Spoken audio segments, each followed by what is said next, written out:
Itu luasnya ilmunya Allah SWT. Makanya kalau seandainya lautan ini untuk mencatat ilmunya Allah, sudah habis itu air laut. Kalau air laut jadikan sebagai tinta, pohon sebagai pena untuk mencatat ilmu Allah, akan habis. Ditambah 7 lagi lautan, akan habis itu. Menunjukkan luasnya ilmunya Allah Subhanahu wa taala. Allah sebutkan dalam Al-Qur'an. Dalam surah Al-Kahfi, dan Allah sebutkan juga dalam surah Al-Luqman.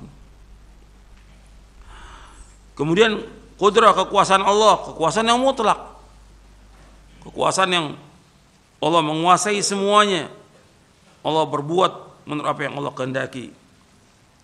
Dan Allah berkuasa, dan semua kerajaan itu semuanya milik Allah SWT. Allah angkat siapa yang Allah kehendaki, Allah hinakan siapa yang Allah kehendaki. Semua kerajaan, semua kekuasaan itu milik Allah Subhanahu wa taala. Keinginan Allah, Allah berbuat apa yang Allah inginkan. Fa'alu liman yurid. Allah Maha mendengar, Allah Maha melihat. Allah mendengar. Pendengaran Allah enggak sama dengan makhluk. Allah mendengar semua. Seandainya 1 miliar manusia semua berdoa kepada Allah, Allah tahu semua siapa yang berdoa. Tapi manusia, ketika manusia dipanggil oleh yang lain, 1 orang dipanggil nama kita, 5 orang panggil nama kita, kita nggak tahu yang mana 5 orang itu yang manggil, yang mana 5 orang. Tambah lagi 10 orang manggil kita, bingung kita, yang mana yang manggil kita. 20 orang, tapi Allah tahu siapa yang manggil Allah Ta'ala. Apakah 100 manusia, 1000, 1 juta, 1 miliar, Allah tahu semuanya. Siapa yang meminta berdoa kepada Allah, Allah tahu. Dan Allah mendengar semua perkataan makhluknya ini. Dan semua tercatat. Begitu juga penglihatan Allah. Itu Allah melihat semua yang ada di langit, di bumi, dengan penglihatan yang sempurna. Kalau manusia nggak sempurna, Allah Maha sempurna. Kalau manusia lihat 1 kilometer, 2 kilometer sudah kabur dia. Tapi Allah melihat semua yang ada ini dengan kesempurnaan. Allah Maha mulia, Allah Maha bijaksana, Allah Maha tinggi. Dan ini sudah kita bahas tentang ulu, bahwa Allah itu Maha tinggi. Sifat ulu, sifat yang tinggi, sifat yang ada pada Allah, sifat dzatiyah yang menunjukkan kepada kesempurnaan. Bahwa Allah berada di atas seluruh makhluknya.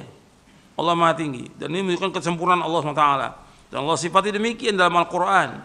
Allah mempunyai sifat ulu, al-aliyul azim. Allah Maha tinggi dan Allah Maha besar.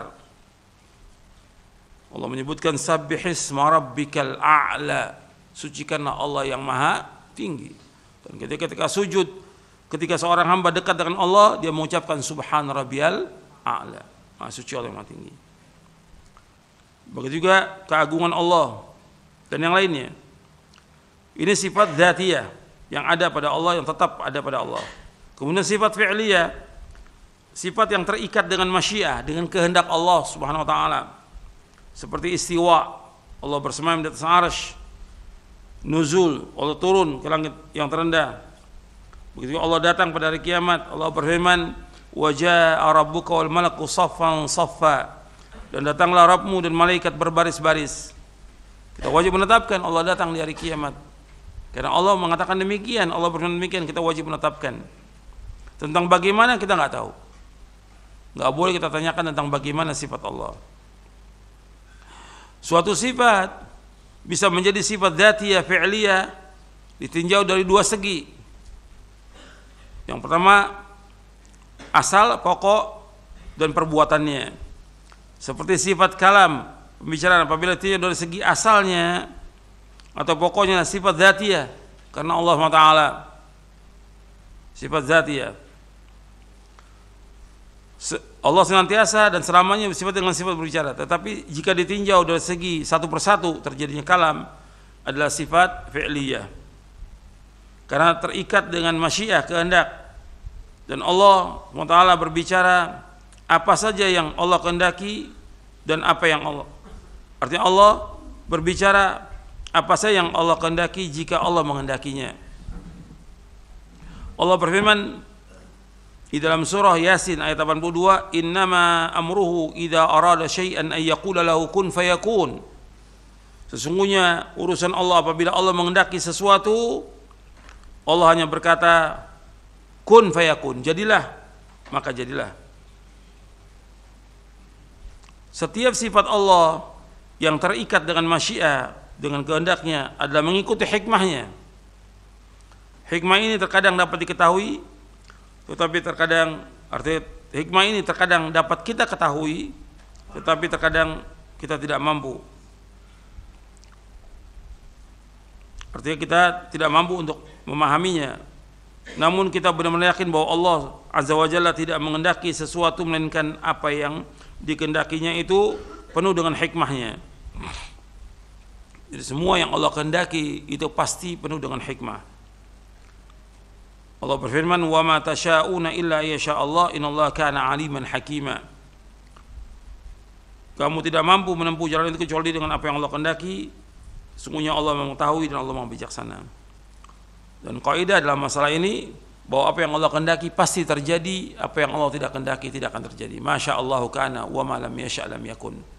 Apa yang Allah kehendaki pasti terjadi, apa yang Allah tidak kehendaki tidak akan terjadi. Semua yang berjalan di langit dan di bumi, semua berjalan dengan kehendak Allah Subhanahu wa taala. Dan itu nanti ada pembahasan berkaitan dengan takdir Allah, itu nanti ada pembahasan di buku ini. Kemudian yang kedua yaitu sifat salbiyah. Jadi sifat ada dua, sifat subutiyah dan sifat salbiyah. Kenapa kita membahas tentang sifat subutiyah atau sifat salbiyah? Karena dari firqah-firqah yang sesat, mereka tidak menetapkan tentang sifat-sifat ini. Atau mereka menetapkan tapi mereka tidak artikan sesuai dengan makna. Kedua, sifat salbiyah. Sifat salbiyah adalah setiap sifat yang dinafikan. Sifat ini merupakan sifat kekurangan dan tercela bagi Allah. Contohnya maut. Makanya Allah ketika menyebutkan wa tawakkal 'ala Allahi alladzi la yamut, wa tawakkal 'alal hayy alladzi la yamut, wa tawakkal 'alal hayy alladzi la yamut. Bertawakal kepada Allah, zat yang hidup yang tidak pernah mati. Kemudian naum, tidur. Ini sifat tercela. Enggak mungkin Allah tidur. Allah tidak pernah tidur, tidak pernah ngantuk selama-lamanya, azali wa abadi. La ta'khudhuhu sinatu wa la naum. Allah enggak pernah ngantuk, enggak pernah selama-lamanya. Jahal, bodoh. Enggak mungkin Allah punya sifat bodoh. Ini wajib kita nafikan, ini sifat kurang. Atau nisyan, lupa. Allah enggak wa makana rabbuka nasiya. Allah enggak pernah lupa selama-lamanya. Ajiz, kelemahan, nggak mungkin Allah itu lemah. Atau ta'ab, kecapean. Allah mengatakan wa ma massana min lughub, dan kami tidak akan dikenakan oleh kecapean atau kelelahan. Sifat-sifat tersebut wajib dinafikan, ditolak dari Allah berdasarkan keterangan di atas, dengan disertai penetapan sifat kebalikannya secara sempurna. Misalnya menafikan maut, mati, dan naum, tidur, berarti menetapkan kebalikannya, bahwasanya Allah Subhanahu wa taala zat yang maha hidup dengan sempurna. Menafikan jahal, kebodohan, berarti menetapkan bahwasanya Allah zat yang maha mengetahui dengan ilmunya yang sempurna. Antum lihat kembali kepada poin yang keenam, halaman 164, halaman 164 di buku Syarah Aqidah Ahlussunnah wal Jamaah. I'tiqad Ahlussunnah dalam masalah sifat Allah Subhanahu wa taala didasari di atas dua prinsip. Yang pertama, bahwasanya Allah Subhanahu wa taala wajib disucikan dari semua nama dan sifat yang kurang secara mutlak, seperti ngantuk, tidur, lupa, lemah, capek, lelah, bodoh, mati, dan yang lainnya. Kita wajib mensucikan Allah dari semua nama dan sifat yang kurang. Seperti Nabi menafikan Allah dari sifat kurang, buta sebelah. Inna rabbakum laisa bi'a'war. Ketika Nabi menyebutkan tentang Dajjal, Dajjal itu a'war, karena Dajjal mengaku sebagai Tuhan. Dajjal itu a'war, buta sebelah, picek dia. Wa inna rabbakum laisa bi'awar. Sedangkan Rabb kalian tidak picek. Allah punya kedua mata yang sempurna. Jadi kita wajib mensucikan dari semua nama dan sifat yang kurang secara mutlak, sebagaimana Allah sebutkan demikian. Allah tidak melahirkan, Allah enggak dilahirkan, lam yalid wa lam yulad. Dan yang lainnya dari sifat-sifat yang kurang. Kemudian yang kedua, prinsip yang kedua, Allah mempunyai nama dan sifat yang sempurna, yang tidak ada kekurangan sedikit. Tidak ada sesuatu pun dari makhluk, nggak ada kekurangan sedikit pun juga. Seperti yang tadi saya sebutkan, ilmu, melihat, mendengar, tidak menolak nama-nama dan sifat yang disebutkan oleh Allah untuk dirinya, tidak menyelewengkan kalam Allah dari kedudukan yang semestinya, tidak mengingkari tentang asma, nama-nama dan ayat-ayatnya, tidak menanyakan tentang bagaimana sifat Allah, serta tidak pula menyamakan sifatnya dengan sifat makhluknya. Jadi Ahlus Sunnah wal Jamaah mengimani bahwa Allah SWT atau Allah Azza wa Jalla tidak sama dengan sesuatu pun juga. Hal itu karena tidak ada yang serupa dengan Allah, tidak ada yang setara, tidak ada yang sebanding dengan Allah, serta Allah tidak dapat dikiaskan dengan makhluknya. Laisa kamitslihi syai'un wa huwas samiul basir. Allah enggak sama dengan sesuatu, dan Allah Maha mendengar dan Allah Maha melihat. Jadi kewajiban kita untuk mengimani semua nama dan sifat-sifat Allah SWT. Yang demikian itu dikarenakan hanya Allah sajalah yang lebih tahu akan dirinya dan selain dirinya. Dialah yang lebih benar firman-Nya dan lebih baik kalamnya daripada seluruh makhluknya. Kemudian para rasulnya adalah orang-orang yang benar, jujur, dan juga dibenarkan sabdanya. Berbeda dengan orang-orang yang mengatakan terhadap Allah apa yang tidak mereka ketahui. Karena itu Allah berfirman, Subhana rabbika rabbil izzati amma yasifun, wa salamun al mursalin, walhamdulillahi rabbil alamin. Maha suci Rabbmu, Rabb yang maha perkasa dari sifat yang mereka katakan itu, dan selamat sejahtera bagi para rasul, dan segala puji bagi Allah Rabb semesta alam. Jadi Allah Azza wa Jalla dalam ayat ini menyucikan dirinya dari apa yang disifatkan untuknya oleh penentang para rasulnya.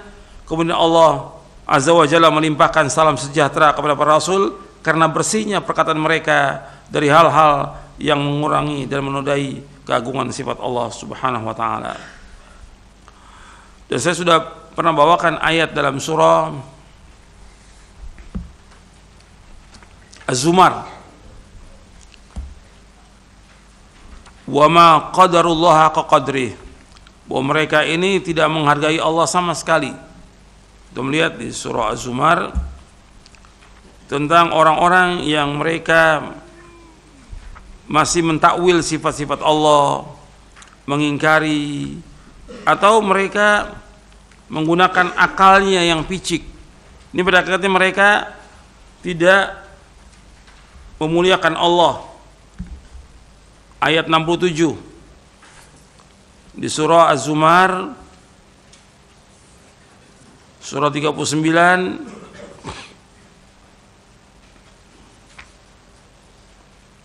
ayat 67. Allah berfirman, "Wa ma qadarullah ka qadri wal ardu jami'an qabdatu yaumal qiyamah was samawati matwiyatun bi yamini subhanahu wa ta'ala amma yusyrikun." Allah berfirman, "Wa ma qadarullah ka qadri." Mereka tidak mengagungkan Allah sebagaimana mestinya. Wal ardu jami'an qabdatu yaumal qiyamah, padahal bumi itu digenggam tangan Allah pada hari kiamat. Was samawati matwiyatun bi yamini, dan langit itu digenggam di tangan kanan Allah SWT. Subhanahu wa ta'ala amma yusyrikun. Maha suci Allah dan maha tinggi dari apa yang mereka persekutukan. Jadi Allah menyebutkan di sini mereka orang-orang musyrik tidak mengagungkan Allah sebagaimana mestinya. Dan saya sudah jelaskan dari penjelasan Al-Imam Ibnu Qayyim di dalam kitabnya Ad-Da' wad-Dawa, bahwa manusia yang pertama kaum musyrikin tidak memuliakan Allah. Yang kedua ahlul bid'ah tidak memuliakan Allah. Yang ketiga orang-orang berbuat dosa dan maksiat, berarti mereka tidak memuliakan Allah.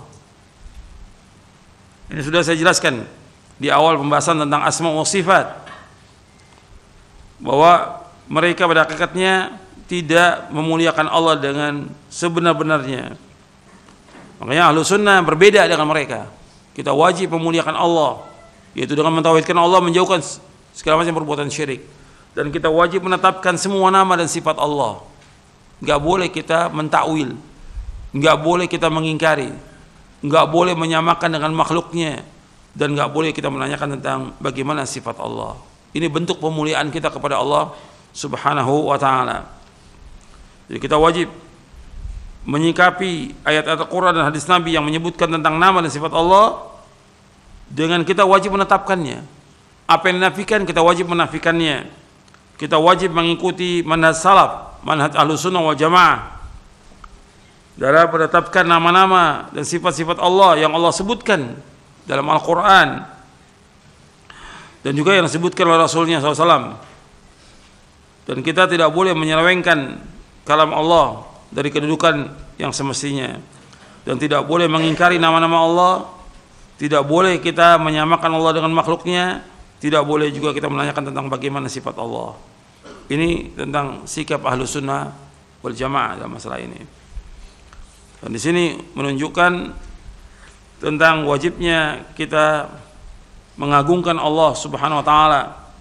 Kita wajib mensucikan Allah Subhanahu wa taala, dan kita wajib menetapkan bahwa Allah menggenggam langit. Di dalam ayat ini Allah sebutkan bahwa Allah menggenggam bumi dan Allah menggenggam langit dengan tangannya, menunjukkan maha besarnya Allah Subhanahu wa taala. Dan kita wajib menetapkan sifat-sifat Allah dengan sempurna dan yang lainnya. Di dalam hadis yang sahih yang diriwayatkan oleh Imam Muslim, nanti antum lihat di akhir dari kitab Tauhid, nanti antum lihat di bab terakhir dari syarah kitab Tauhid, bab yang ke-67, itu dibawakan tentang kekuasaan Allah SWT di akhir dalam kitab Tauhid, bab yang terakhir, bab yang ke-67. Dibawakan riwayat Muslim dari sahabat Ibnu Umar radhiyallahu anhu, yatwillahu azza wa jalla as-samawati yawmal qiyamah thumma ya'khudhuna bi yadihi al-yumna thumma yaqul ana al-maliku ayna al-jabbarun ayna al-mutakabbirun thumma yatwil aradina bi shimalihi thumma yaqul ana al-maliku ayna al-jabbarun ayna al-mutakabbirun. Allah azza wa jalla akan menggulung seluruh lapisan langit pada hari kiamat. Lalu Allah mengambil dengan tangan kanannya seluruh 7 langit, Allah pegang dengan tangan kanannya. Allah berfirman, akulah penguasa. Mana orang-orang yang berlaku zalim, mana orang-orang yang berlaku sombong. Kemudian Allah menggulung 7 lapis bumi, lalu Allah mengambil dengan tangan kirinya. Dan Allah berfirman, akulah penguasa. Mana orang berlaku zalim, mana orang berlaku sombong. Hadis ini sahih, diriwayatkan oleh Imam Muslim. Dan riwayat yang lain disebutkan Allah menggenggam dengan tangan kanannya, karena ada riwayat yang sahih bahwa kilta yadayhi yamin, kedua tangan Allah itu semuanya kanan, untuk menunjukkan tentang kesempurnaan Allah Subhanahu wa taala. Ya, sampai sini kajian kita yang berkaitan tentang asma wa sifat, dan kita wajib menetapkan semua nama dan semua sifat Allah taala. Dan kita nggak bingung kalau sudah kita menetapkan ini nikmat, tenang. Tapi ketika kita mentakwil, bingung nanti. Seperti orang yang mentakwil tentang Allah di atas arsy, bingung dia, nggak bisa menetapkan. Makanya kita wajib menetapkan semua yang Allah sebutkan, tetapkan, karena Allah yang paling tahu tentang dirinya. Yang kedua, yang paling tahu tentang Allah adalah Rasulnya Sallallahu Alaihi Wasallam. Wassalamualaikum Muhammadin Sallallahu Alaihi wa ala alihi Wasallam.